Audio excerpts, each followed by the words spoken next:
Memulai perdebatan dalam 3, 2, 1. 4 karakterisasi di sisi proposisi. 1. Mari kita karakterisasi mosi. Mosi ini adalah mosi perbandingan. Artinya, beban pembuktian kami adalah membuktikan bahwa dunia dengan adanya teknologi nano itu lebih baik dibandingkan dunia sebaliknya. Tapi ya, yang kedua, spirit mosi ini artinya dengan dunia yang sama-sama mungkin, dunia mana yang berhasil membuktikan akan lebih baik dengan ada atau tidaknya nano, dengan ya kelebihan dan kekurangan serta trade-off-nya. Maka karakterisasi yang kedua adalah karakterisasi status quo. Lihat dunia saat ini, itu kapitalistik. Artinya, banyak orang yang harus mengejar kehidupan mereka, mengejar persaingan, produktivitas, dan kualitas hidup mereka. Artinya apa? Artinya secara bertahap, sebagian orang dengan pola ini akan terbiasa untuk fokus pada dirinya. Apa manifestasinya? Ada dua perspektif. Satu, ada potensial mereka punya pola hasil culture misalnya pada kehidupan kerja mereka. Mereka jadi kerja keras sehingga pada akhirnya waktu, tenaga, dan pikiran mereka itu teralihkan ke sana. Artinya mereka nggak punya banyak waktu dan energi sebaik itu untuk bisa bersosialisasi dan berinteraksi dengan keluarganya. Lihat contohnya, di Indonesia tingkat kasus fatherless itu masih tinggi. Selain ya, karenanya ada faktor patriarki, nggak siap mental, ataupun hamil di luar nikah, dan ada faktor lainnya. Ada pula faktor mereka yang nggak punya waktu sebaik itu di rumah. Lihat gimana negara mereka berkembang. Artinya mereka tuh juga harus berkembang untuk bisa tetap bertahan hidup di sana dengan tetap bekerja dan lain sebagainya. Artinya, ketika ada pola orang tua berangkat pagi, anak tuh masih tidur, dan ketika orang tua sudah pulang, anak tuh juga sudah tidur. Artinya, peran orang tua di sana itu nggak bisa selalu hadir di sisi anaknya, untuk ya setidaknya nggak bisa hadir semaksimal itu, baik secara fisik maupun emosional. Tapi ya, perspektif yang kedua, pada akhirnya ada individu-individu yang merasa lelah dengan pola hidup yang kapitalistik. Bahkan sedari mereka masih anak-anak, walaupun ada waktu istirahat, mereka tuh juga sudah dipacu untuk bisa ya belajar dengan giat misalnya. Mereka harus rutin disiplin untuk membentuk karakteristik dan value mereka. Artinya, manusia lelah itu baik terjadi, dan ketika mereka merasakan itu, banyak orang tua yang justru terlalu fokus pada dunia kerjanya juga misalnya. Pada akhirnya, nggak ada tempat pulang yang bisa menjadi ya wadah emosional bagi anaknya, karena pada akhirnya orang tuanya nggak bisa semasif itu untuk hadir di sisi mereka, entah karena adanya ya pola individu mereka maupun ya adanya keterbatasan waktu. Tapi ya dampak garis besarnya secara dua arah. Satu, orang tua itu nggak selalu tahu dan nggak bisa semasif itu untuk ada di dekat mereka untuk bisa memahami pikiran pribadi dan perasaan anaknya. Tapi yang kedua, sadari bahwa pada akhirnya anak itu tuh juga punya potensi untuk menjadi orang tua di masa depan. Kalau pola rumpang kayak gini tuh terus ada, kemungkinannya tuh ada dua. Satu, dia bakal nurunin pola asuh yang sama karena itu yang dia tahu, dan pada akhirnya akan ada lebih banyak generasi yang hilang peran orang tuanya ataupun setidaknya miskomunikasi dengan orang tuanya. Tapi yang kedua, ketika ya pada akhirnya dia evaluasi, dia justru nggak mau anak yang ngerasain pola hal yang sama, makanya dia butuh strategi untuk menjadi orang tua yang baik, dan dia butuh support untuk melaksanakan parenting dia itu.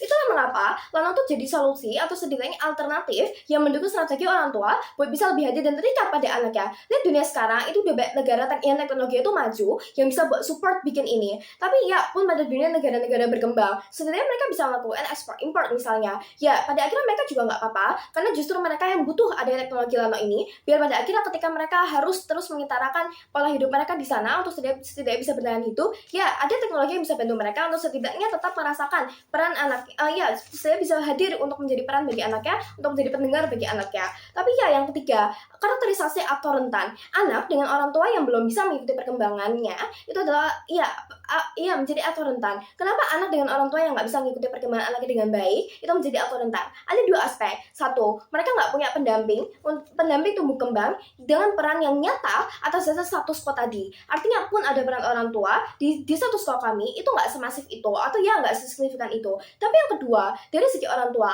selain karena adanya faktor kerjaan yang mungkin menghambat waktu mereka, ada juga segi perkembangan anak zaman sekarang itu juga dipengaruhi dengan perbedaan zaman dengan orang tua zaman dulu. Artinya, dengan perkembangan anak yang makin berkembang sesuai zaman, kestabilan emosional mereka dan sebagainya itu tuh kadang nggak terkontrol. Dengan pola hidup yang berbeda dengan orang tuanya, akan mungkin bagi anak itu merasa nggak klop dan nggak senasib dengan orang tuanya. Dampaknya, ya bakal tetap ada miskomunikasi antara keduanya ketika nggak ada tambahan alternatif solusi di sini. Itulah mengapa adanya Lano itu setidaknya menjadi tengah bagi mereka dan ya alternatif solusinya. Maka aktor bertanggung jawab di sini itu adalah orang tuanya. Kenapa? Karena satu, dia punya pilihan untuk mau pakai atau enggak teknologi ini. Tapi yang kedua, dia orang tua itu juga menjadi penanggung jawab atas anaknya, yang punya peranan menjadi peranan atas anaknya. Tapi yang ketiga, mereka lah yang punya interest untuk pada akhirnya bangun keluarga yang harmonis bagi anak-anaknya, untuk menjadi peran yang pelindung bagi anak-anaknya. Tapi yang keempat, karakterisasi kata kunci.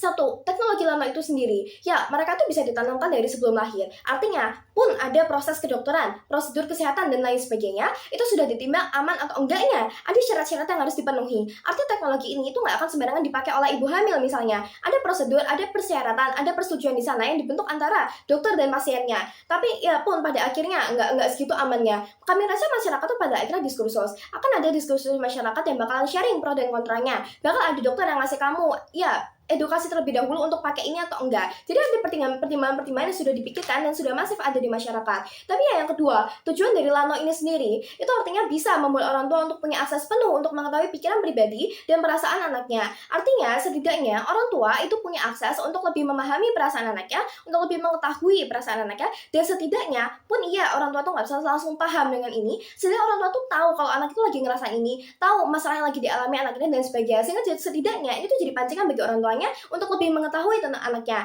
Tapi ya ini ketika 18 tahun, chip itu sudah berhenti otomatis bekerja. Artinya, ini itu tuh nggak akan bikin ketergantungan bagi orang tua maupun anak ya. Kenapa? Karena yang ditanamkan itu bukan masalah teknologinya, tapi adalah dampaknya yang terjadi di situ. Artinya akan ada pola yang kebentuk untuk jangka panjang orang tua dan anak itu, ada pola yang kebentuk untuk kehadiran orang tua bagi anaknya. Artinya yang kebentuk di sini itu bukan ketergantungan terhadap teknologinya, dan teknologi ini itu juga akan berhenti di usia 18 tahun. Artinya yang terbentuk itu adalah polanya, dan itulah yang akan ditanamkan oleh orang tuanya ke depannya.